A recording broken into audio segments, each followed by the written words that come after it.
Welcome to Genius Classes. This is another interesting problem in the simplification. Simplifications lo idi comparison of the fractions loni problem.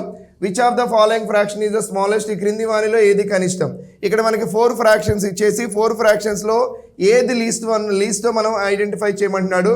యాక్చువల్గా ఇక్కడ concept చూడండి. Numerator increase అయ్యి denominator decrease అయితే resulting fraction is always greater. అదేవిధంగా numerator decrease అయ్యి denominator increase అయితే the resulting fraction is always smaller. మరి resulting fraction అంటే ఏంటి, ఒరిజినల్ ఫ్రాక్షన్ అంటే ఏంటి? యాక్చువల్గా ఇక్కడ ఒరిజినల్ ఫ్రాక్షన్ ఇది, this is a resulting fraction. ఇక్కడ న్యూమరేటర్ ఏమైంది, డిక్రీజ్ అయింది. అలాగే డినామినేటర్ ఏమైంది, ఇంక్రీజ్ అయింది.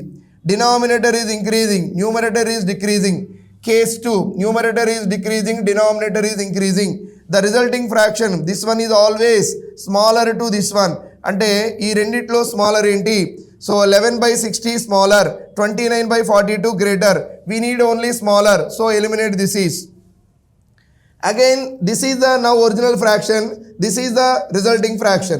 So ikkada numerator is increasing and the denominator is decreasing. Case 1, numerator is increasing, denominator decreasing.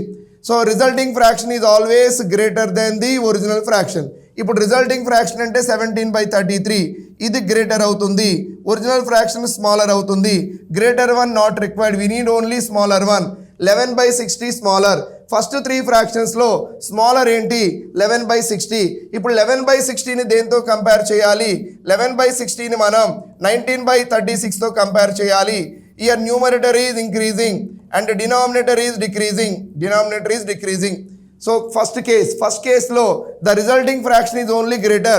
What is the resulting fraction? 19/36 is the greater one. So greater one not required, we need only smaller one. So finally problem answer is the smallest fraction is 11/60.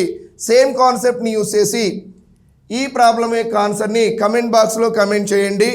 And trick నచ్చితే so వీడియోని ఫ్రెండ్స్కి share చేయండి. So వీడియోని like చేయండి. Thank you for watching.